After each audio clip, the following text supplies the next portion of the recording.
Simulan na natin ang tunay na kwento. Walang eksaktong taon, lugar ng Cavite. Itago mo na lang ako kay Hiwaga sa pangalang Tano. Isa akong retiradong pulis at ang kwento na ibinahagi ko sa iyo ngayon ay base lamang sa lahat ng aking karanasan. At sana'y magustuhan ng iyong tagapakinig ang aking ipinadalang kwento. At alam ko naman sa aking sarili na hindi lang ako ang nakaranas nito.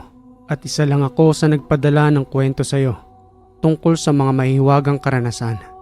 Dito sa ating mundo ay may mga bagay na hindi ka panipaniwala. At mahirap din itong ipaliwanag sa mga taong sarado ang kaisipan. Lalong-lalo na yung mga pilosopo na akala mo ang dami ng alam sa buhay. Subalit kung titingnan mo naman ang sitwasyon sa buhay ay wala rin naman. Alam mo yung dala lang ng taas ng pride na puro hangin lang at kayabangan.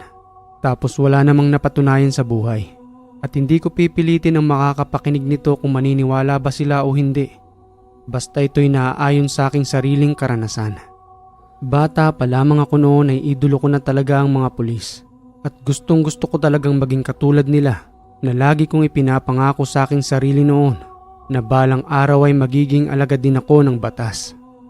Kaya nga sa tuwing umuwi ako noon sa aming tahanan, nagpuputol pa ako ng kahoy. Alam mo yung kahoy na may sanga, habang unti-unti ko itong inuhulmang baril-barilan. At yun ang palagi kong daladala sa aking bag na kapag walang nakakakitang tao sa akin noon, inilalagay ko ito sa tagiliran ng aking short upang kunwaring magpanggap na isang pulis. Hanggang sa hindi ko napapansin na nakikita pala ako ng aking inay at itay. Sa tuwing isasakbit ko ang aking baril-barilan sa aking tagiliran. Hanggang sa isang araw ay kinumpronta ako ng aking itay. At nagtanong ito patungkol sa nakasiksik sa aking tagiliran. Anak, baka makaputok yung nasa tagiliran mo.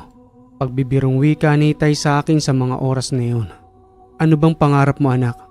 Maging isang pulis o maging isang sundalo? Karugtong na pagtatanong pa ni itay. Maging isang marangal na pulis po itay. Gusto ko po talagang maging isang pulis. Bakit naman pagpupulis pa ang napili mo? Hindi mo ba alam na delikado ang ganoong uri ng trabaho? Basta po itay. Yun po kasi talaga ang gusto ko eh. O sige anak, kung ano man ang pangarap mo, nandito lang kami ng iyong inay para suportahan ka. Ito lang ang tatandaan mo anak ha. Kung ano man ang pangarap na gusto mo sa buhay, wag na wag mo itong bibitawan hanggang sa tuluyan mo itong maabot. Lalo pat sinusuportahan ka namin ng iyong inay. Hindi tulad ko nung kabataan ko noon. Hindi ko na naabot ang pangarap ko dahil na rin sa kakulangan sa pinansyal. Hirap kasi ang buhay namin noon ng lolo mo. Nabubuhay lang kami sa panggagamot niya. Isang albularyo lang kasi ang lolo mo na kumikita lang kapag mayroong donasyon. Hindi katulad ngayon. Nagpumilit kaming magsumikap ng nanay mo. Para din sa'yo. Kaya nagkaroon tayo ngayon ng sariling sakahang lupa. Pagsasaad ng aking itay patungkol sa kanilang buhay noon. Namulat ako sa panggagamot sa akin ng lolo at hindi ko naranasang magpagamot sa ospital. Dahil nga isang albularyo itong si Lolo Gaspar na kapag nagkakaroon ako ng lagnat o kahit na anumang uri ng karamdaman, doon kaagad ako dinadala ng aking itay. Nasa gitna ng taniman ng mayayabong na kalamansi, ang tahanan noon ng aking lolo. Palibasa noong araw ay hindi pa maunlad ang Cavite na mas marami pa ang kagubatan. Hindi tulad ngayon na may naglalakihan ng mga gusali. Kaya naman kapag nagtutungo kami sa tahanan noon ni Lolo Gaspar, sa aming pag-uwi ay marami kaming daladalang kalamansi.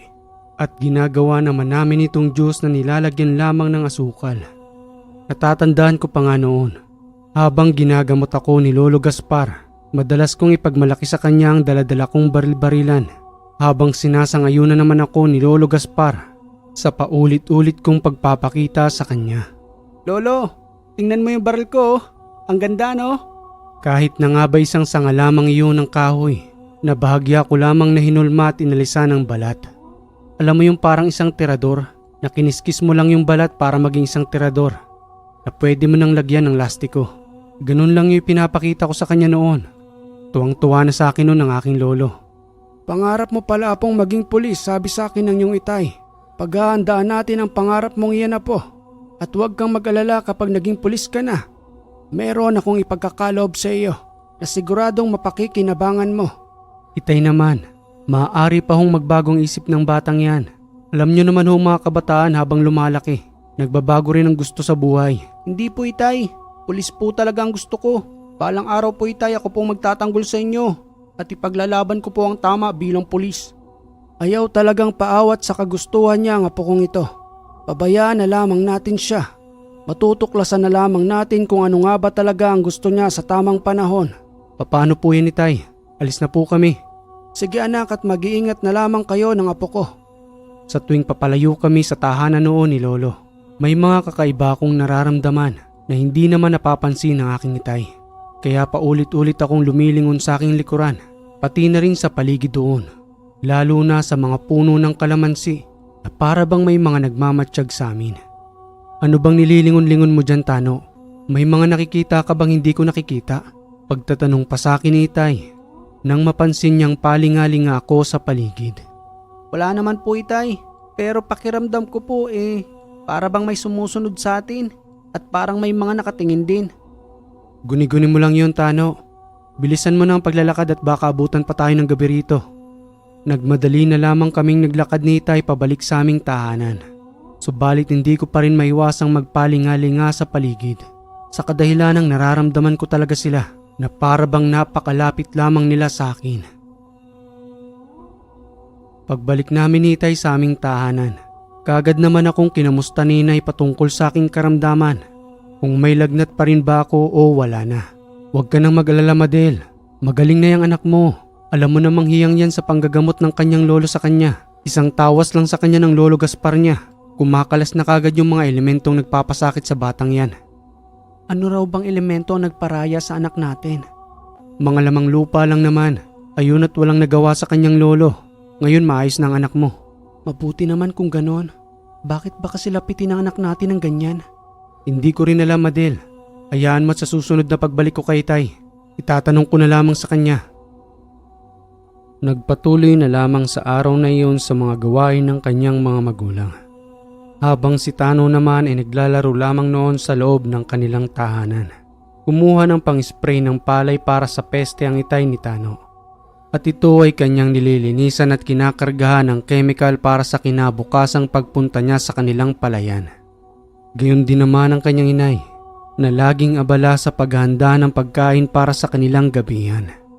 Tatakbong nagtungo naman itong si Tano sa kanilang silid na para bang may hinahabol ito na ikinagulat naman ang kanyang inay. Pagtatanong na wika pa nito sa kanya na bahagyang napatigil sa kanyang pagluluto. Anak, anong ginagawa mo dyan sa silid? Bakit naman napakabilis mong tumakbo? Mamaya niyan madapa ka pa. Hindi noon nagsasalita si Tano habang nananatili lamang itong nakayuko na nandoon sa may sulok ng silid at hawak-hawak ang kanyang baril-barilang kahoy na parati niya namang daladala. Nananatili pa rin nakayuko itong si Tano na kahit na anumang sabihin ng kanyang inay ay hindi ito tumitingin hanggang sa umalis na lamang ang kanyang inay na muling naglakad patungo sa kanyang lutuan. Subalit hindi pa man ito nakakarating, muli niyang nakita ang kanyang anak na nanggaling sa labas ng pintuan. At ang ipinagtataka niya lamang, papaano manong nakarating iyon sa may labas ng pintuan ng ganoon kabilis. Samantalang kagagaling niya pa lamang sa loob ng kanilang silid na nandoon itong si Tano. Madali niyang muling nilapitan ang kanyang anak na nasa may pintuan habang patuloy naman itong tinatanong ng, Tano anak, nandoon ka lamang kanina sa may silid. Papaanong mabilis kang nakarating rito? Hinawakan ng kanyang inay ang mukha ni Tano, pati na rin ang kanyang balikat upang makasiguradong yun nga ba ang kanyang anak. Sambit na wika pa ni Tano sa kanyang inay. Kanina pa po ako naglalaro dito, Nay. Hindi niyo po napansin na lumabas po ako. Pero hindi pa po ako pumapasok sa ating silid. Dugtong na wika pa ng kanyang itay na patuloy ring nagtataka sa kanyang asawa. Kanina pa yung naglalaro dito si Tano, ano ka ba, Madel? Mukhang ikaw yatang may sakit eh. Gusto mo bang patingnan kita kay itay? Hindi ako nagkakamali, Mario. Nandun talaga kanina ang anak mo sa silid. Kinakausap ko pa nga eh.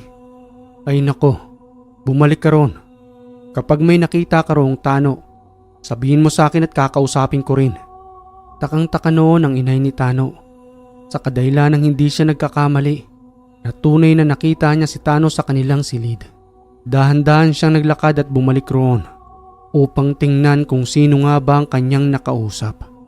Sa kanyang pagdating sa may pintuan ng silid, dahan-dahan niyang hinawi ang kurtina at unti-unting ipinapasok ang kanyang ulo upang silipin kung nandoon nga itong si Tano. Medyo madilim noon sa loob na dahan-dahan lamang na sinisipat ng kanyang inay ang bawat kanto ng silid.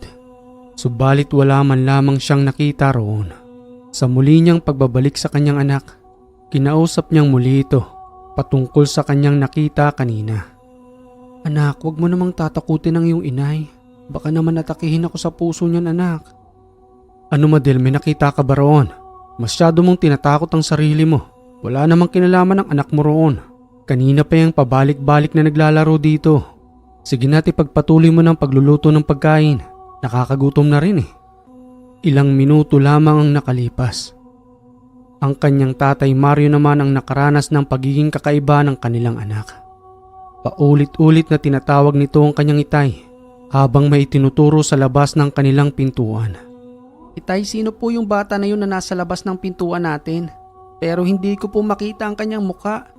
Parang isang blankong madilim lang po, itay. Pero yung katawan niya nakikita ko po. Taga rito lang po ba siya sa kapitbahay natin? Tumayo ang kanyang itay sa kanyang kinaupuan at paulit-ulit na palingalinga sa labas ng kanilang tahanan. Binibiro mo naman yata ako, anak eh. Wala naman akong batang makita. Ayun po siya, tay. Nakatayo lang po siya. Huwag mo naman kaming pinaglalaruan ng nanay mo, anak. Masama yan ha. Mga magulang mo kami. Hindi ko naman po kayo pinaglalaruan, tay. May bata po kasi talaga sa labas ng bahay natin, oh. Halika na nga't isasarado ko ng pintuan. Tara na dun sa may mesa at baka nakapaganda na ng pagkain ng inay mo. Dahil sa hindi nila maunawaan noon ang kanilang anak na si Tano sa kung ano ang kanyang mga nakikita at nararanasan. Binabali wala lamang iyon ng kanyang mga magulang. Dahil ayon pa sa mga ito, na kapag bata pa umano ay bukas pa ang ikatlong mata. Subalit habang lumalaki na ito ay unti-unti rin umanong mawawala na parang tulad ng sanggol na kapag bata pa ay nakakakita pa ng mga anghel. Makalipas ang 3 araw, napadahan sa kanilang tahanan ng kanyang lolo Gaspar kung saan patungo mano ito sa kabilang sityo. Doon ay nagkaroon na ng pagkakataon na magtanong ang kanyang inay at itay patungkol sa nararanasan ni Tano. Ipinagtimpla iyon ng kape ng kanyang inay Madel sa kadahilan ng paborito ng kanyang lolo ang kape, umaga man yan, tanghali o gabi. Kahit na nga hindi ito kumain, basta meron siyang kape, masayang masaya na si Lolo Gaspar. Nang makita ni Tano ang kanyang lolo ay nagmano ito habang pinakikinggan ang mga tanong ng kanyang mga magulang sa kanyang lolo. Napapakamot pa nga sa kanyang ulo na nagtatanong ang kanyang itay habang nagwiwika ito ng, Itay, sa totoo lang ho magmula nang huling nanggaling kami sa tahanan ninyo. Nitong nakaraang araw lang po na ipinagamot ko si Tano sa inyo. Napansin po kasi namin ni Madel na parang may kakaiba na sa kanya. Noong una nga hindi ako naniniwala kay Madel Pero nitong 3 araw lang po, tay, kung ano-anong itinuturo sa amin na hindi naman namin makita ni Madel. Tugong wika naman ni Lolo Gaspar sa pagtatanong ng kanyang anak. Ganoon ba, Mario? Halika nga rito, aking apo. Kinandong ng kanyang Lolo Gaspar itong si Tano at inilagay sa kanyang hita habang patuloy na kinakausap ang mga magulang nito. Tugong wika pa ni Lolo Gaspar. Itong aking apo na si Tano, binababantayan ko siya sa isang gabay, isang batang engkanto na kasing edad lang rin niya at kasabay niya itong lalaki na parabang tunay niyang kapatid. Bakit naman hindi niyo sinabi sa amin ni Tay? Sobrang nagalala tuloy kami kay Tano. Ang akala namin kung napapano na ang batang ito. Ang ibig sabihin niyo ba itay bukas na ikatlong mata niya? Oo naman, Mario. Sa kanyang edad ay bukas pa talaga ang kanyang ikatlong mata dahil bata pa itong aking apo. Subalit pananatilihin ko itong bukas hanggang sa kanyang pagtanda. Sa kadahilan ng kailangan niya yon para sa kanyang pangarap na maging pulis. Para magkaroon din siya ng gabay upang hindi siya mapahamak. Ang itay naman, talagang pinanghahawakan niyo rin ang kagustuhan ng batang ito. Magbabago pa ho ang pangarap ng batang yan. Maniwala ho kayo sa akin. Habang unti-unting lumalaki itong si Tano, baka nga teacher o kaya seaman ang gusto nito paglaki niya eh. Tugong wika pa ni Lolo Gaspar patungkol sa pangarap ng kanyang apong maging pulis. Ako ang nakakakita kesa sa inyo. Magiging pulis ang aking apo balang araw. Maniwala kayo sa aking dalawa at magugulat na lamang kayo na meron na kayong anak na isang pulis. Sige at aalis na ako. Salamat sa masarap na kape. Kinakailangan ko pang magtungo sa kabilang sityo. Dahan-dahan ang naglakad ang matanda hanggang sa lubusan na itong makalayo sa kanilang tahanan. Lumipas ang mga araw, buwan at taon. Pinabayaan na lamang ng mag-asawa na may kinakausap itong si Tano na hindi naman nila makita-kita maliban na lang sa kanyang inay na paminsan-minsan ay nagbubukas din ng ikatlong mata. Hanggang sa tuluyan ng magbinata itong si Tano. Nasundan pa siya ng isang kapatid na lalaki na wala naman silang napapansing kakaiba maliban lamang sa kanya. Pagtatanong na wika pa sa kanya ng kanyang nakababatang kapatid. Kuya Tano, saan ka po pupunta? Pwede po ba akong sumama? Huwag ka nang sumama, Felipe. Magtutungo lamang ako kay Lolo Gaspar. May pagkakalob daw kasi sa akin si Lolo. Kaya naman pinapapunta ako ngayong araw na ito. Ano daw po ba kuya yung ibibigay sa'yo ni Lolo Gaspar? Hindi ko rin alam, Felipe. Manatili ka na lamang dito sa tahanan ha. Kasi baka maya-maya dumating na si Inay at Itay. Baka hanapin tayong dalawa nun. Kung sasama ka rin sa akin. Sabihin mo na lang na sumaglit ako kay Lolo. Babalik din naman kagad ako kapag nakuha ko na. Tutal ay nakapagsaing na rin naman ako dyan. At nakapagluto na rin ng ulam. Sige po Kuya Tano, ako na lang po magsasabi kay Inay at Itay. Mag-iingat na lang po kayo sa pagpunta ron kay Lolo Gaspar. Sa mga panahong iyon ay kolehiyo nang nag-aaral itong si Tano. At wala nga sa pinagkaiba ng kanyang pangarap ang kinuha nitong kurso upang balang araw ay maging isang magiting na pulis. Maya-maya pa'y nakarating na si Tano sa tahanan ng kanyang lolo. Habang abala naman ang matanda na kanyang inabutan sa pagpapaningas ng kahoy upang makapagluto na ito ng kanyang makakain. Lolo Gaspar, magandang tanghali ho. Pinapapunta niyo raw ho ako rito, sabi ni Tay sa akin kahapon. Sa kadahilanang meron daw ho kayong ibibigay. Ano ho ba yun, Lo? Ikaw pala yan, Apo. Halika, maupo ka rito. Ang alam ko, Apo, ay malapit ka nang makapagtapos ng iyong pag-aaral. Kaya naman pilit na nagsusumikap ang iyong mga magulang upang maabot mo naman ang mga pangarap mo sa buhay na hindi tulad ng iyong inay at itay na parehong nagsasaka ng inyong bukid.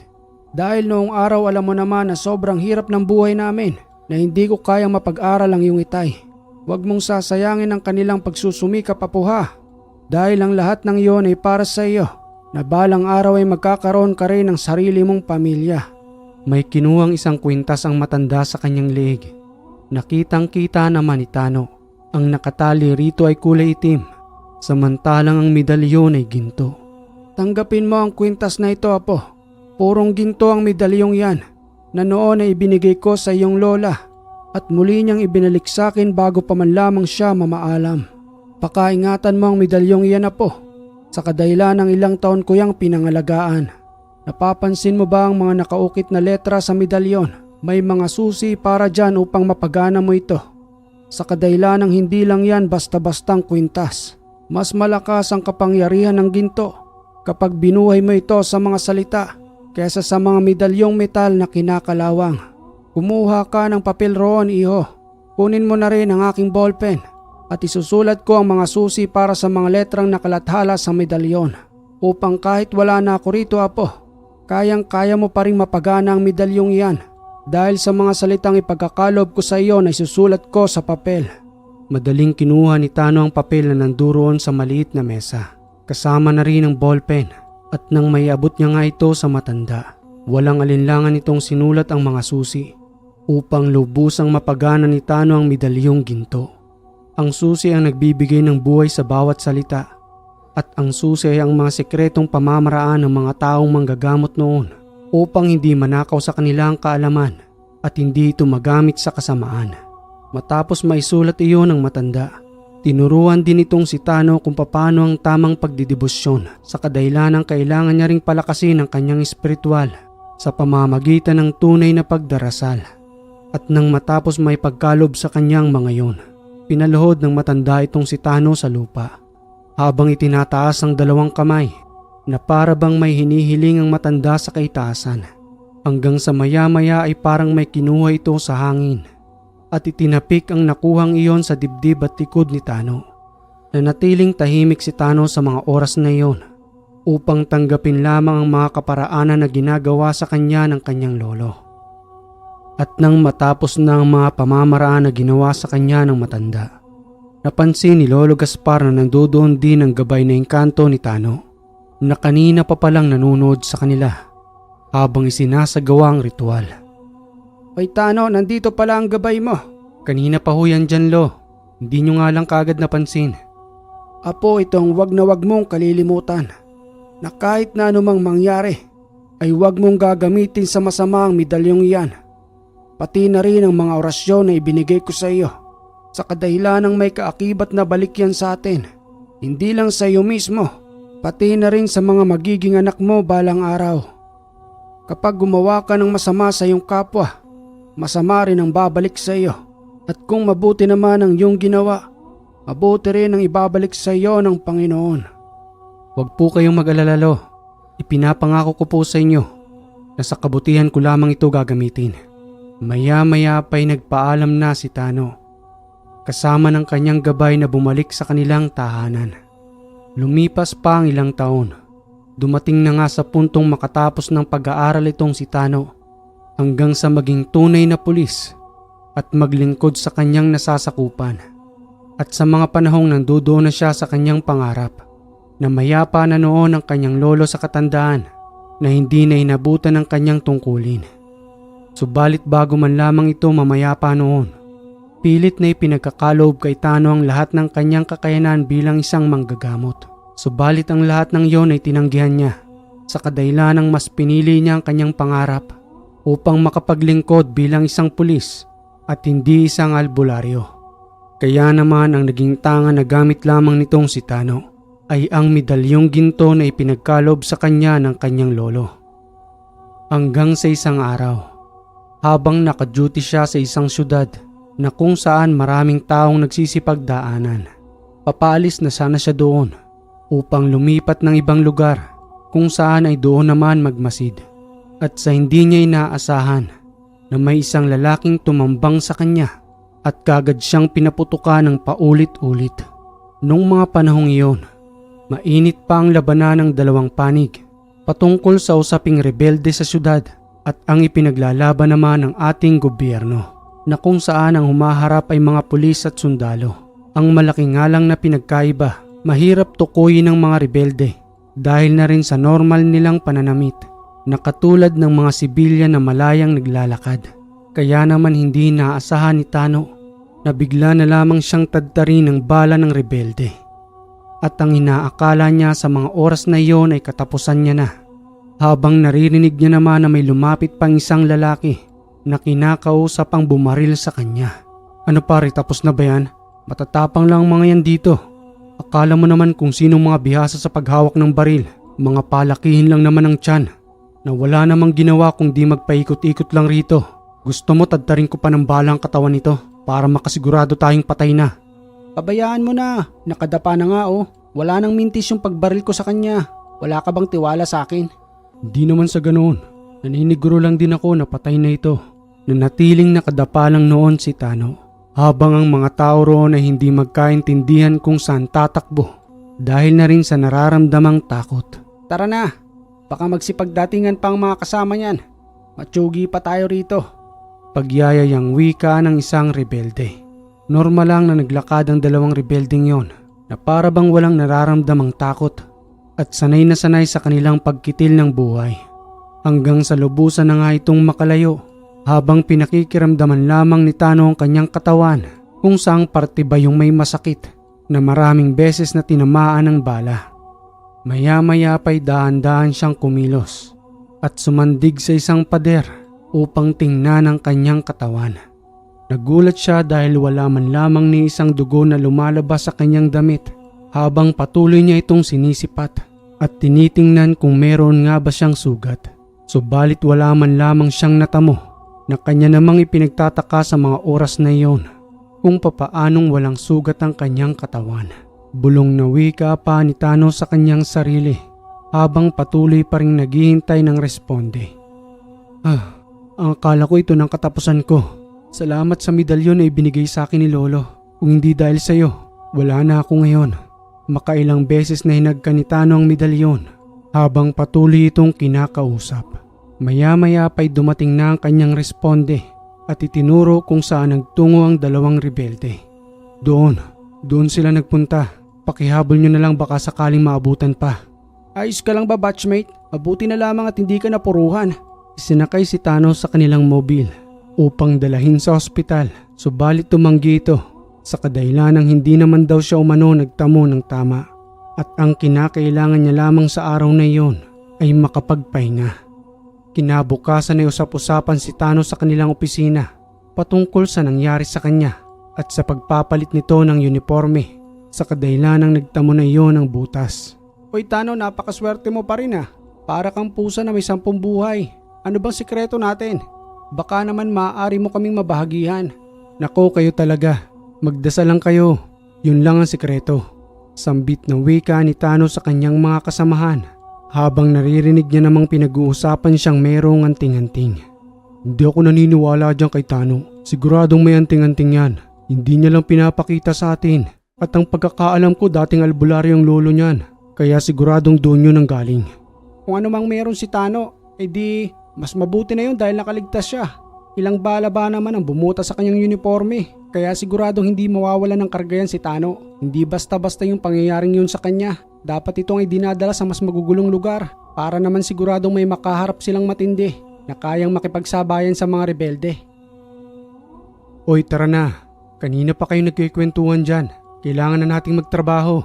Sige Tano, susunod na rin kami sa'yo.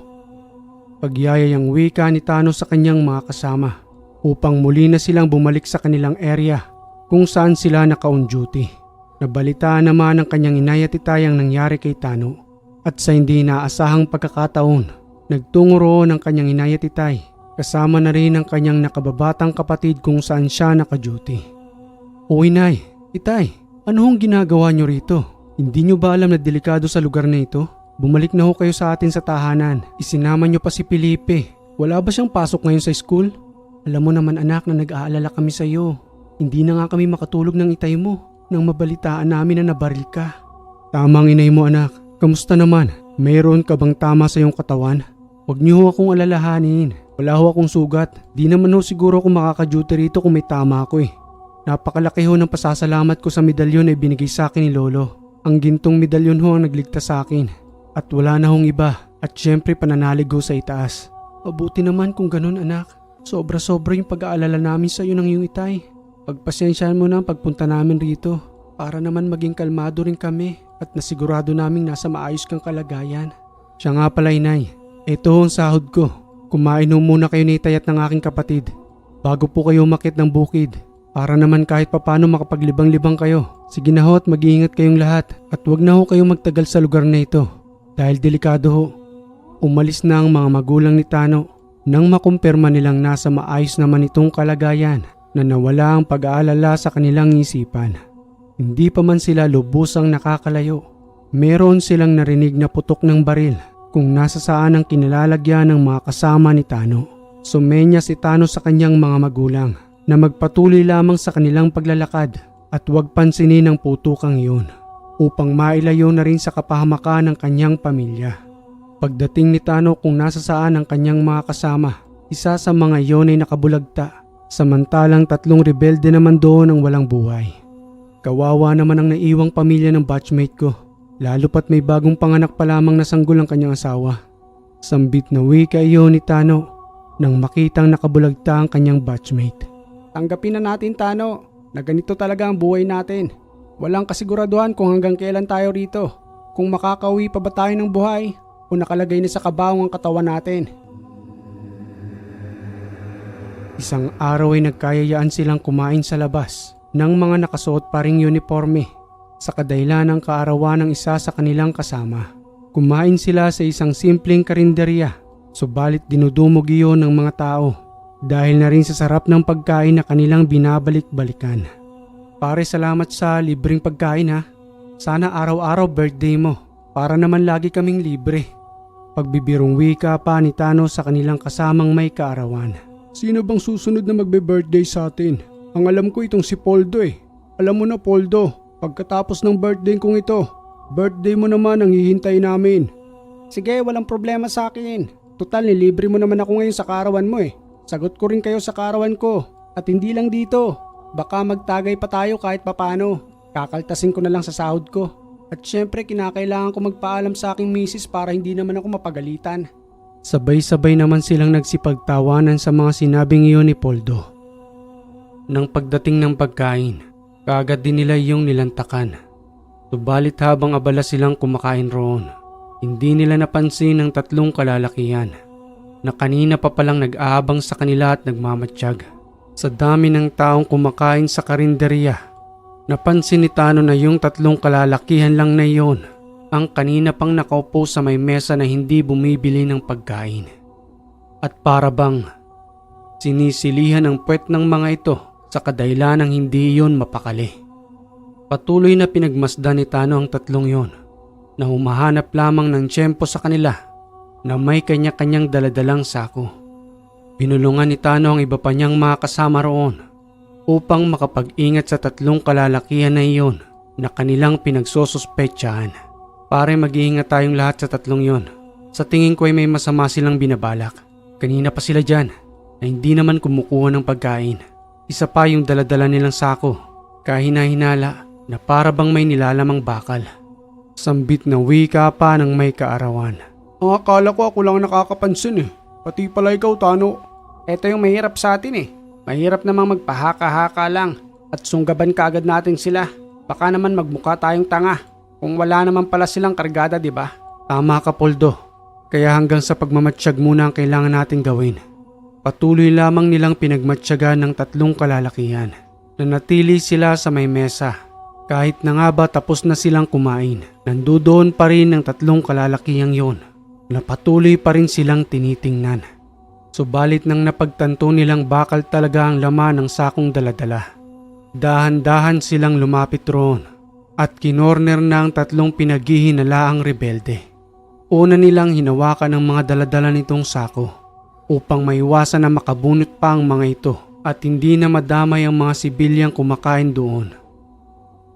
Hindi naman nagkamali si Tano sa kanyang hinala sa kadahilanang ang sakong daladala ng tatlong lalaki ay naglalaman ng kargadang baril na maaaring gamitin sa kanila upang paslangin.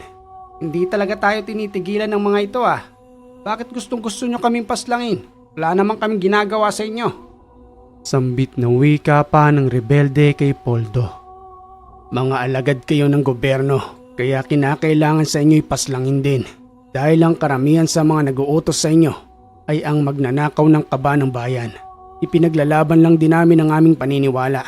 Dahil ito ang tingin namin na magpapalaya sa mga tao sa pagnanakaw ng ilan sa mga nakaupong politiko.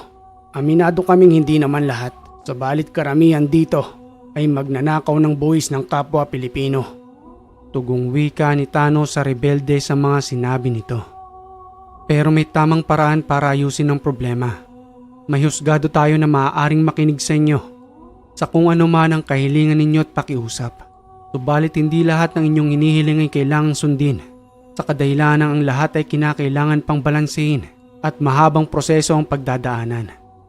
Hindi yung dinadaan ninyo sa dahas na katulad ng ginagawa ninyo ngayon at dahil sa maling aksyon at pamamaraan, patas na ang makakaharap ninyo ngayon. Sige na at dalhin na natin ang mga ito upang makaranas na ng kulungan. Pagdating nila sa kanilang presinto at opisina, habang daladala ang tatlong rebelde, pati na rin ang mga baril na kanilang ginagamit. Pabilis na hinatulan ng tatlong iyon dahil na rin sa lakas ng ebidensya sa kanila. Lalo pat ang hangarin ng mga ito ay makapaslang. Wala namang pagkakakilanlan ng mga ito na wala man lamang ni isang ID sa kanilang bulsa o kaya ay birth certificate na maaaring pagkuhanan ng impormasyon. Ang galing nyo talaga, Tano ah. Pati yung mga kasama mo. Ngayon nakatimbog na naman kayo ng tatlong rebelde. Hindi kami magaling, Baro. Trabaho talaga natin yon. Isa pa sa bawat nahuhuli natin. Buhay din ang nakasalalay. Basta. Congratulations sa inyo, Tano. Siguro mga ilan pang mahuli ninyo, tataas na yung rango ninyo niyan. Sige, Baro. Balik lang uli kami sa trabaho. Maiwan ka na namin dyan. Nagpatuloy sila sa kanilang trabaho sa syudad. Hanggang sa ilang buwan ang nakalipas, nagkaroon ng pagkakataong magbakasyon itong si Tano. Muli siyang bumalik sa kanilang tahanan na may daladalang pasalubong para sa kanyang pamilya.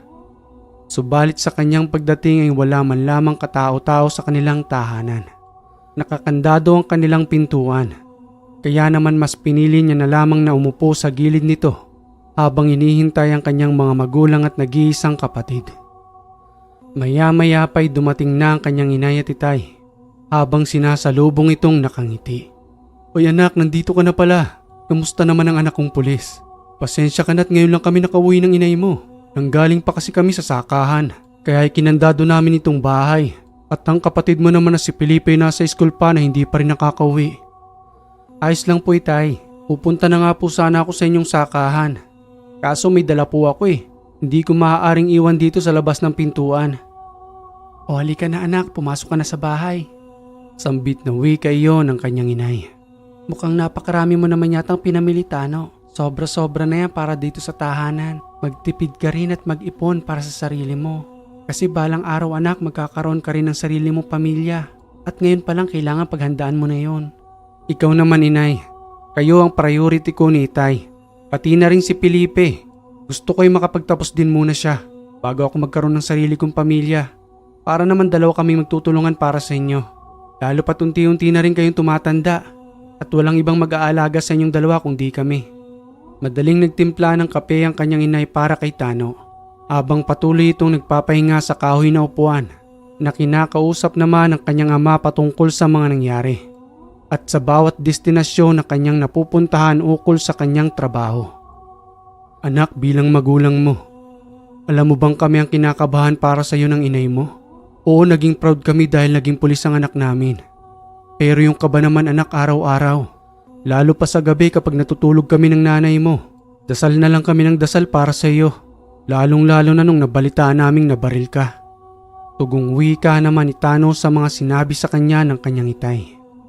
"Itay naman, ito ho ang pinili kong tungkulin at gagampanan ko ito hanggang sa mawala ako rito sa mundo o hanggang sa magretiro ako. Kesa naman ho naging manggagamot ako, di ba? Ayaw ko naman hong maging tungkulin ng maging manggagamot na tulad ni Lolo. Pero alam niyo ho ba tay, ang medalyon ho na ibinigay sa akin ni Lolo ang talagang nagligtas sa akin. At nung mga oras na yun itay, parang pakiramdam ko ang kapal-kapal ng balat ko. Na para bang kahit na anong patalim ay hindi tatalab sa balat ko nung oras na yun. Hindi ko rin alam kung bakit eh. Pero yun yung pakiramdam ko noon na napakahirap namang ipaliwanag." "Ibig sabihin noon anak may kabal. May tangang kabal ang medalyong iyan. Pati na rin yung orasyon na ibinigay sa iyo ng iyong lolo. Wag na wag mong kalilimutang magdasal anak. At syempre hindi yan magiging mabisa anak kung hindi yan pahihintulutan ng nasa itaas. Kaya naman ang pinakasusi ng lahat ng yan para laging gumana ay wag na wag kang makakalimot na magdasal at tumingi ng proteksyon sa itaas upang lagi kang pag-ingatan." "O anak, magkape ka muna. Ikaw Mari, gusto mo rin ba ng kape? Ipagtitimpla kita." "Hindi na't pinagpapawisan pa rin ako eh. Siguro ako na lang mamaya magtitimpla. Magluto ka na lang muna ng makakain natin Madel. Alam mo namang may pulis tayong bisita. Kailangan natin itong asikasuhin." Pagbibirong wika ng kanyang itay kay Tano. "Naku ang itay naman. Pinapalaki niyo naman ho ang ulo ko. Hindi ako magiging pulis kung hindi dahil sa inyo. At ang lahat ng meron ako ngayon ay utang ko sa inyo na nanggaling sa inyong pawis at hirap." Maya-maya pa'y dumating na ang kanyang kapatid na si Felipe. Habang daladala ang kanyang bag na nanggaling sa kanilang eskwelahan. Sumaludo ito sa kanya nang makita siya at lumapit kay Tano na naglalambing. "Kuya Tano, nandito ka na pala sa bahay. Nabili mo ba yung pangarap ko?" "Pangarap? Wala naman akong natatandaan na may sinabi ka sa aking pangarap mo eh." "Meron kuya, sinabi ko sa'yo eh. Yung sapatos. Alam mo naman na yung mga sinusuot kong sapatos yung mga pinaglumaan mo rin eh." "Ikaw naman hindi ka mabiro. Ayun, nandun sa may gilid nakabalot ng plastic. Inilagay ni inay doon sa gilid ang lahat ng daladala ko. Pakitingnan mo na lang doon Felipe. Sukatin mo na rin kung kakasya nga ba sa paa mo." "Maraming salamat kuya ah. Mahal na mahal mo talaga ako." "Syempre naman dadalawa na nga lang tayo eh. Sige na, puntahan mo na doon. Tuwang-tuwa si Felipe sa mga oras na iyon dahil ayon nga sa kanya na ang mga sinusuot niya pang sapatos ay pinaglumahan ng kanyang kuya Tano. Kuya, sa akin din po ba itong mga damit? Meron ka ring damit dyan. Pero meron din si Netitay dyan, baka makuha mo. Sige po kuya, susukatin ko na lang po. Hindi magkanda-ugaga si Felipe sa pagsukat ng mga damit at sa pagpili ng mga pasalubong na daladala ni Tano. Ang gaganda naman ito kuya. Maraming salamat talaga. Hindi mo kami nalilimutan rito. Paano ko kayo makakalimutan, ni pamilya ko kayo? Ikaw talaga Felipe. Napatawang wika ni Tano sa kanyang nakababatang kapatid. Itay, sabi nga po pala sa amin, baka may lipat daw po kami sa mas malayong assignment at hindi ko rin po alam kung ilang buwan ako magtatagal doon.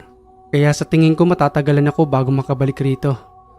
Basta palagi ka na lamang mag-iingat doon anak ha. At kung may problema ka man na kinakaharap, huwag kang mahihiyang magsabi sa amin ng inay mo. Walang ibang magtutulungan sa atin kundi tayo lang din. Alina kayong mag-ama at kumain na muna tayo. Nakahain ng pagkain sa mesa. Itong nakakamiss dito inay, yung lutong bahay mo. Kasi madalas kumakain ako sa karinderya na eh. Kuya, masarap po bang maging pulis? Parang yan na rin po ang gusto kong kurso. Kapag tumungtong na po ako ng kolehiyo. Patuloy na usapan ng pamilya habang kumakain. Para sa akin kapatid masaya ako sa ginagawa ko. At hindi lang sahod ang layunin ko kung bakit ako nagpulis. Talagang gusto kong magsilbi sa ating bansa. Alam naman nating hindi ito ganun kadali.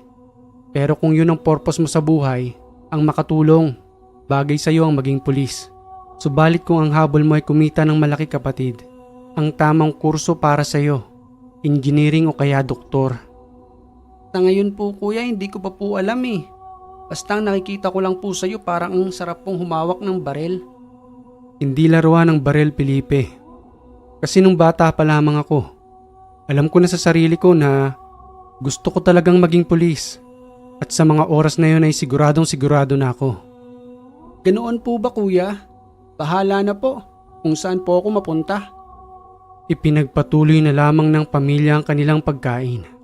At sa 2 araw na pananatili roon ni Tano, sa pagsapit ng gabi habang tahimik ang paligid, may isang lalaking nagmamadaling humihingi ng tulong sa kanilang tahanan sa kadahilanang meron o manong samahan ng mga magnanakaw na nakapasok sa kanilang bodega kung saan hinahakot ng mga ito ang kanilang sako-sakong palay. Alauna na ho ng madaling araw, Mang Kulas. Bakit hingal na hingal ho kayo? Ano ho bang nangyari? Pagtatanong ni Tano sa isang magsasakang nagngangalang Kulas. Pasensya ka na Tano at naabala ko kayo. Yung mga palay ko, kinukuha ng mga magnanakaw sa bodega namin. Mabuti na lamang at nandirito ka. Baka naman maaari mo akong matulungan. Mga armado sila Tano, kaya natatakot akong lumapit at ayaw ko ring madamay ang aking pamilya. Madaling kinuha ni Tano ang kanyang daladalang baril sa kanyang bag at saka nagpasama kay Mang Kulas. Subalit bago ito umalis ay nagpaalam muna sa kanyang mga magulang habang nagwiwika ng, Inay, Tay, sasamahan ko lang ho itong si Mang Kulas. Tawag ho ito ng tungkulin. Pati iba naman dito sa ating lugar. Pinapasok na ng mga armado. Anak, mag-iingat ka. Huwag mong kalilimutang manalangin. Nagmamadali nang nagtungo si Kulas at Tano at tinahak ang daan patungo sa kanilang bodega nang may dinatnan nga silang mga taong naghahakot ng sako-sakong palay. Para lamang sa kaalaman ng karamihan, itong si Mang Kulas ang may pinakamalaking palayan sa kanilang lugar na talaga namang pag nagpapaani ito, sako-sakong palay ang kanyang iniimbak sa kanyang bodega. Sakto naman sa buwang iyon na panahon ng pag-aani ng palay. Ayan sila Tano, napakarami nila at ang hahaba ng mga baril. Umalis ka na rito Mang Kulas at baka madamay ka pa. Sige Tano, pero mag-iingat ka. Umalis na si Mang Kulas sa lugar at naiwang mag-isa roon si Tano. Hindi naman siya makahingi ng responde dahil sa mga panahong iyon ay wala pang magandang komunikasyon o wala pa sa makabagong teknolohiya. Isa pa napakalayo ng tahanan nila Tano upang humingi pa ng responde sa kanyang mga kasama. At habang nandoon siya at nakakubli, patuloy ang kanyang pagdarasal patungkol sa mga dasal na ibinigay sa kanya ng kanyang lolo at iniihip niya yon sa kanyang medalyon upang magkaroon siya ng proteksyon sa gabing iyon. Maya-maya pa'y lakas loob niyang hinarap ang mga ito na may buong paniniwala sa kanyang medalyon na hindi siya tatabla ng kahit na anumang bala kung sakaling paputukan siya ng mga ito. Itigil niyo yung pagnanakaw niyo. Pulis ako. Ibaba ninyo yung mga baril kung ayaw ninyong mapahamak. Dahan-dahang ibinababa ng mga armado ang kanilang baril habang nakatutok naman ang baril ni Tano sa kanila na animoy nagpapakiramdaman lamang. Subalit sa hindi niya inaasahan, sa 10 kataong iyon, ang isa roon ay pinaputukan siya. Tumama sa katawan ni Tano ang mga bala, ngunit sa mga oras na iyon ay nananatili pa rin siyang nakatayo. Hindi naman maiwasan ni Tanong gumanti ng putok dahil na rin sa pagtatangkang pagpatay sa kanya. Bulagtang tinamaan ng lalaking iyon, samantalang ang ibang mga kasama nito ay nagsipagdapaan na. Isa-isa niyang kinumpiska ang mga kargada nito at isa-isa ring tinalian ng kanilang braso. Sambit na wika pa ni Tano sa isang lalaking kanyang tinamaan. Ikaw dyan, wag ka nang maginarte. Tumayo ka na. Daplis lang ang tama mo. Magkukunwari ka pang patay. Daplis lang sa may balikat ang tama ng isang lalaking nagbaril sa kanya at isinama niya ang lahat ng iyon sa kanilang presinto. Kinabukasan na yung malingaw-ngaw ang balitang iyon sa kanilang lugar patungkol sa katapangan nitong si Tano. At usap-usapan na rin siya noon sa kanilang opisina dahil sa ipinapamalas nitong tapang at tunay na serbisyo bilang isang pulis. Kakaiba ka talaga, Tano. Akalain mo yung 10 armado. Kinaya mo. Siguro kung ako yung nasa sitwasyon mo, nauna na siguro akong magkaihi bago pa makipaglaban sa mga yan. Lalo pat kung nag-iisa lang ako.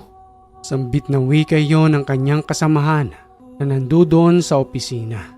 Yun na rin ang araw ng pagre-report ni Tano upang magbalik sa kanyang serbisyo. At dahil na rin sa kanyang record, nanatili siya sa kanilang opisina na hindi sinama sa pagdestino sa ibang lugar na ikinatuwa naman ni Tano. Sambit na wika pa sa kanya ng kanilang hepe. Tano, congratulations sa'yo. Gumaganda ang record mo. Dito ka pa rin magre-report sa ating opisina at walang nabago sa iyong destino. Sa dating area ka pa rin ma-assign. Tugong wika naman ni Tano sa kanilang hepe. Marami pong salamat, sir. Hayaan niyo at pagbubutihin ko pa ang trabaho ko. Nagpatuloy si Tano sa kanyang pagtatrabaho at tungkulin hanggang sa makilala niya itong si Marisa. Isang guro na madalas niyang nakikita kung saan siya nakadestino hanggang sa nahulog ang kanyang loob sa babaeng iyon na unang nagpatibok ng kanyang puso. Ay Marisa, magandang hapon. Gusto mo bang ihatid na kita? Total tapos na rin yung duty ko eh. At dyan din ako dumadaan sa dinadaanan mo. Kung okay lang sa'yo. Pero kung hindi naman, ayos lang din. Pasensya ka na, nagmamadali ako eh. At bakit mo nga pala nalaman ang pangalan ko? Ngayon pa lamang tayo nagkita at hindi pa kita kilala. Pasensya ka na ha. Ipinagtanong-tanong ko kasi doon sa mga estudyanteng dumadaan dito. Kasi minsan nakikita kong kasama mo sila. Kaya sa kanila na lang rin ako nagtanong ng pangalan mo. Ako nga pala si Tano, ang nakadestinong pulis rito. Nice to meet you, Tano. Pero nagmamadali kasi ako ngayon eh. Pasensya na ha. Dahil sa hindi pa lubusang nakikilala ni Marisa itong si Tano, hindi niya pa ipinagkalob ang kanyang tiwala at tinanggihan ang alok nito na ihatid siya sa kanilang tahanan. Pabulong na wika pa ni Tano sa kanyang sarili. Sayang naman. Siguro kulang pa ako sa diskarte. Wala pa rin kasi akong alam kung paano maligaw eh. Habang napapakamot sa kanyang ulo na muling naiisip ang kanyang lolo. Siguro dapat humingi ako ng gayuma noon kay lolo para siguradong mapasagot ko itong si Marisa. Ano ba yan? Kung ano-ano nang naiisip ko. Naglakad na lamang si Tanong pauwi sa kanyang pinipirmihan. Kinabukasan ay muli niyang nakita itong si Marisa na talaga namang hinihintay niya roon upang muling alokin na ihatid sa kanilang tahanan. At sa ikalawang pagkakataon, nasipat niyang may kasama itong isang lalaki. Kaya naman imbis na lumapit siya kay Marisa, nagkuble itong si Tano na minamatsyagan lamang ang paglalakad ng dalawang iyon. Mukhang mali yata ako nang nililigawan. May nobyo na yata itong si Marisa. Pero hindi ko pa naman natatanong eh. Siguro bukas wala naman siyang kasama. Sana nga wala. Para naman maitanong ko sa kanya. At hindi ako magmukhang tanga rito na hahabol-habol kay Marisa. Sa ikatlong pagkakataon na muling makita ni Tano si Marisa, saktong wala na itong kasabay na lalaki. Kaya talagang hindi na siya nag-aksaya ng oras pa noon upang muling sabayan ito at itanong sa kanya kung meron na nga ba itong nobyo. Magandang hapon Marisa. Pasensya ka na kung makulit ako Pwede ba akong sumabay sa iyo sa paglalakad? Tapos ihatid na rin kita sa tahanan ninyo para safe kang makauwi. Tugong wika naman sa kanya ni Marisa habang nakangiti ito. Sige na nga. Total hindi naman ako nagmamadali ngayon. Tano ang pangalan mo, di ba? Oo, Tano Marisa. Maraming salamat sa pagpayag mo. Hayaan mo't hindi naman ako masamang tao. Mabuti rin ang hangarin ko sa iyo. Nagpatuloy sa paglalakad ng dalawa at napag-usapan ng patungkol sa kani-kanilang buhay. Hanggang sa nakahanap ng pagkakataon si Tano na magtanong kung may nobyo na ba ito. Wag mo sanang mamasamain Marisa. May tanong ko lang sa iyo. Nobyo mo ba yung kasama mong lalaki nung nakaraang araw? Nung nakaraang araw? Si Romel. Si Romel ang tinutukoy mo. Ako, teacher ko yun. Sumabay lang sa akin sa paglalakad. Ang akala ko kasi, nobyo mo. Ano ka ba, hindi pa ako nagkakanobyo. Mas inuuna ko muna yung pagtuturo ko. Para naman kahit papano makatulong ako sa mga magulang ko. Pareho pala tayo ng pananaw sa buhay. Pero kung siguro ibibigay na ng pagkakataon na makasama ko na rin balang araw yung magiging kabiyak ko, hindi ko na siguro papakawalan yung pagkakataon na yun. Sabi nga sa akin ng inay, maghandaan ko na rin daw yung sarili ko. Dahil balang araw magkakaroon din ako ng sariling pamilya. Pero syempre hindi ko pa rin masasabi dahil gusto ko pa rin tumulong sa kanila. Na tulad nga ng sinabi mo, kahit papano makabawi man lamang tayo sa kanila. Tama ka Tano. Dahil lahat ng sakripisyo ng mga magulang, inilaan nila para sa atin, para magkaroon tayo ng maayos na trabaho. Siya nga pala, baka gusto mo munang kumain. Akong bahala sa'yo, libre kita. Sa susunod na araw na lang siguro Tano. Kasi nagluluto ng maaga si Inay. Baka naghihintay na rin sila sa akin doon. Sige, ikaw ang bahala Marisa. Siguro sa susunod na lang kita ayain na kumain sa labas. Pero sana pumayag ka na nun. Ngumiti lang si Marisa kay Tano habang naglalakad. At sa haba ng kanilang napag-usapan, hindi nila napansin na malapit na pala itong si Marisa sa kanyang tahanan. Hanggang sa muli itong nagwika ng, kamuntikan pa tayong makalampas Tano. Nandito na yung tahanan namin. Hindi ko na napansin yung oras na dumaan. Hindi naman pala kalayuan yung tahanan ninyo sa school na pinagtuturuan mo. Mabuti na rin yan para araw-araw maaari kitang maihatid. Sige Tano, maraming salamat sa paghatid mo Pero kung gusto mo pumasok sa bahay, okay lang naman. Ipagtitimpla kita ng kape. Hindi na siguro muna ngayon Marisa. Kasi ito pa lamang yung unang araw na inihatid kita. Siguro sa mga susunod na araw, pwede na akong pumasok sa bahay ninyo. Sige, ikaw ang bahala. Mag-ingat ka. Umalis na roon si Tano. Naglakad ng mag-isa patungo sa kanyang inuupahang tahanan. Habang pasipol-sipol na binabaybay ang daan hanggang sa lubusang makarating sa kanyang inuupahan. Sambit na wika pa sa kanya ng kapitbahay niyang nangungupahan din doon. Ay Tana, may mga naghanap sa'yo rito kanina. Pero hindi naman namin kilala ang mga muka. At hindi rin sila yung mga kasama mong pulis. Nagpakilala pa sa amin na kaibigan mo raw sila. Mga 5 kalalakihan nyo na magkakasama. Mag-iingat ka na lamang Tano Kasi mukhang armado sila. May mga baril sa kanilang tagiliran Kaya nga nung una akala namin ay mga pulis na kasama mo. Pero nung napansin namin na parang nagmamatsyag sila, doon na kami nagkaroon ng pagdududa. Ilang minuto rin silang nanatili dyan sa labas ng bahay mo habang sinisilip lang namin sa may bintana. Marami yung salamat sa pagbibigay ninyo ng impormasyon. Hayaan nyo at mag-iingat ako. Sa tuwing umuwi itong si Tano sa kanyang inuupahan at kapag magpapahinga na siya sa gabi, inaalis niya sa kanyang katawan ng gintong kwintas habang sinasabit iyon sa may altar kung saan nakalagay din doon ang orasyon na ibinigay sa kanya ng kanyang lolo. Makalipas ang ilang buwan, ang araw-araw na pagtsatsaga ni Tano sa panliligaw kay Marisa, nagbunga ito na naging dahilan ng kanilang pagkakatuluyan. Hanggang sa nagsama na nga sila sa isang tahanan na nagkaroon ng isang supling na lalaki. At dahil nga sa pareho silang nagtatrabaho sa gobyerno, nakapagpundar na rin sila ng sarili nilang tahanan at isang negosyong babuyan na may mga taong kanilang pinagkakatiwalaan sa pangangasiwa roon. Dahan-dahang lumalago ang kanilang negosyo na umaabot na sa puntong kinakailangan nilang magdagdag ng tao upang mangasiwa sa kanilang mga alaga roon. Sambit na wika pa ni Marisa kay Tano sa tuwing umuwi ito sa kanilang tahanan na nanggaling sa kanyang trabaho. Tano, nabalitaan ko na naman ang nangyari sa inyo. Ang dalawa raw sa mga kasama mo ay napaslang. Kaya naman napag-isip-isip ko kanina lang na siguro ay magretiro ka na lang dyan sa pagiging pulis mo. Pangasiwaan mo na lamang yung negosyo natin. Maaalagaan pa ng maayos ang anak natin kapag ang isa sa atin ay walang trabaho. Hindi katulad ngayon na lumalaki ang anak natin sa ibang tao dahil sa kinakailangan natin kumuha ng mag-aalaga sa kanya. Ano ka ba, Marisa? Mahal ko ang trabaho ko. Kaya nga itong pinili kong propesyon, di ba? At isa pa, ginagabayan ako ng medalyon. At ang sinasabi ko sa iyo, engkantong gabay, na magmula pa lamang nung bata ako ay kasama ko na siya. Hanggang kailan ka ililigtas ng medalyon mo? Paano na lamang kami kung may mangyaring masama sa iyo? Paano na lang ang anak mo? Umiiyak na wika ni Marisa sa mga oras na iyon. Habang nanlalambot sa nabalitaang napaslang na kasamang pulis ni Tano. Lumapit si Tano sa kanyang asawa at niyakap ito. Habang patuloy namang tinitingnan ang kanyang anak na masarapang pagkakahimbing. Muling tugon naman ni Tano sa pakiusap sa kanya ng kanyang asawang si Marisa. Sige, ganito na lang, Marisa. Bigyan mo na lamang ako ng 6 na buwan. Siguro naman ay sapat na palugit na iyon para naman magampanan ko pa rin ang aking tungkulin. Magpapaalam na rin ako sa aming hepe upang magretiro. 6 na buwan lang, Marisa. Pagbigyan mo na ako roon. At pagkatapos noon ako ng mangangalaga sa negosyo natin. Ipangako mo sa akin yan, Tano. Pangahawakan ko ang mga sinabi mong yan.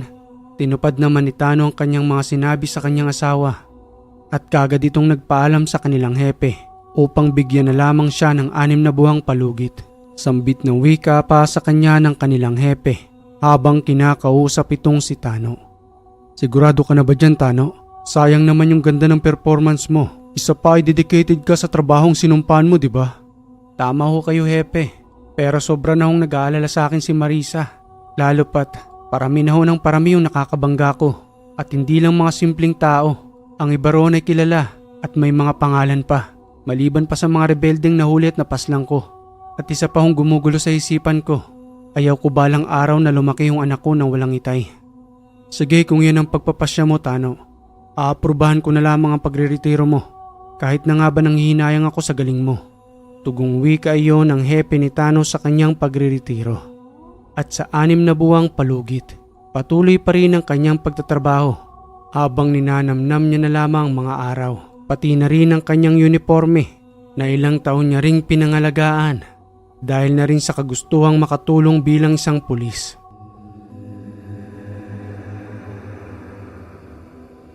Subalit isang araw sa hindi inaasahang pagkakataon, matapos ang oras ng duty ni Tano, nagmamadali siyang umuwi ng tahanan dahil sa kakaibang kabang nararamdaman. At sa kanyang pagdating nga roon, bumulaga sa kanya ang kanilang tahanang may mga tama ng bala na ang unang pumasok sa kanyang isipan ay kung buhay pa ba ang kanyang magina sa pagpapaula ng bala sa kanilang tahanan ng mga lalaking walang pagkakakilanlan na armado ng mga baril. Nagmamadali siyang pumasok sa loob ng bahay at nakita niya ang kanyang asawa at anak na nakadapa sa ilalim ng kanilang mesa sa pag-aakalang wala na itong buhay. Marisa! Marisa! Mabuti naman at dumating ka na, Tano. Kanina pa kami naghihintay sa rito sa ilalim ng mesa. Takot na takot kami ng iyong anak. Wala namang magtangkang tumulong sa amin rito. Dahil na rin siguro sa takot na baka madamay sila. Huwag na kayong mag-alala ng anak ko. Nandito na ako. Siya nga pala, nasan si Aling Lorna, yung nag-aalaga sa anak natin. Mabuti na lamang at umuwi siya sa kanilang tahanan. Dahil kung hindi baka nadamay siya rito. Dahil sa pangyayaring yon, minabuti munang dalahin ni Tano ang kanyang pamilya sa bukid kung nasa saan ang kanyang mga magulang upang makasiguradong ligtas ang kanyang mag-ina habang hinahanap naman nila kung sinong may kagagawan sa pamamaril sa kanilang tahanan. Marisa, dito muna kayo mananatili sa bahay namin, ha. Nandiyan naman si Inay at Itay kung ano yung kailangan mo. Magsabi ka lang sa kanila.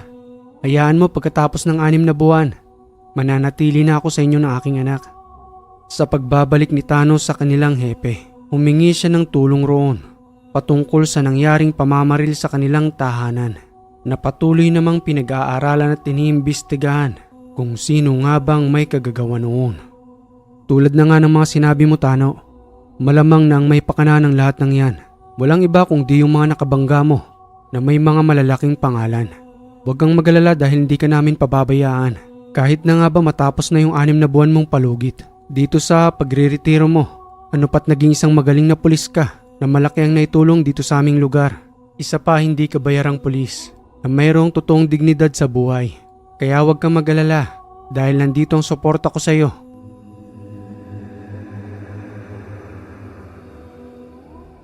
Isang araw ay may nakapagsabi kung saan nagkukuta ang mga rebelde at kabilang umano ang mga yon sa mga namaril sa tahanan nila Tano. Madaling naituro sa kanila kung nasa saan ang kuta. Sa kadahilanang ang lalaking nagsuplong ay dating kabilang sa samahan ng mga rebelde na kung saan nagkaroon ng pagkakataong magbago. Madali nilang pinuntahan ang lugar sa pamamagitan ng pamumuno ni Tano. Sa kadahilanang alam ng kanilang hepe ang kakaibang katangian nitong si Tano, lalong-lalo na sa pakikipagbakbakan.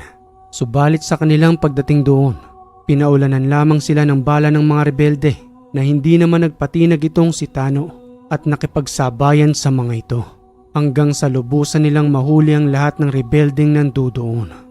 Sambit na wika pa ng namumuno sa kanila nang makita ng harap-harapan si Tano. Ikaw pala, ang sinasabi ng mga kasamahan kong nagngangalang Tano. Kanina ka pa naming pinapuputukan, pero ni isang bala wala man lamang na tumago sa iyong katawan. Totoo pala yung sabi-sabi patungkol sa iyo na ikaw yung tinutukoy nila sa akin na isang antingerong pulis. Okay mga kahiwaga, dito na nagtatapos ang kwentong ito. At ayon pa sa pinakahuli ng kwento, pagkatapos ng 6 na buwan na palugit kay Tano, muli na siyang bumalik sa kanyang pamilya at tinawakan na lamang niya yung negosyo nila habang si Marisa naman ay nagpatuloy pa rin sa pagtuturo. At syempre yung gintong medalyon ni Tano, ayon sa kanya ay pinangangalagaan niya pa rin ito hanggang ngayon dahil nga bigay sa kanya yon ng kanyang lolo. At isa pa, malaki ang utang na loob niya sa medalyon dahil na rin sa maraming beses na pagligtas sa kanya noong panahong aktibo pa siya sa pagiging pulis. So yun lang mga kahiwaga. At kung may komento ka sa kwentong ito, maaari kang mag-comment dyan sa baba. At kung hindi ka pa nakaka-subscribe, click mo na yung subscribe button dyan, pati na rin yung bell para updated ka sa ating mga bagong kwento. Muli mga kahiwaga, maraming salamat sa lagi ninyong pagantabay dito sa Ang Hiwaga.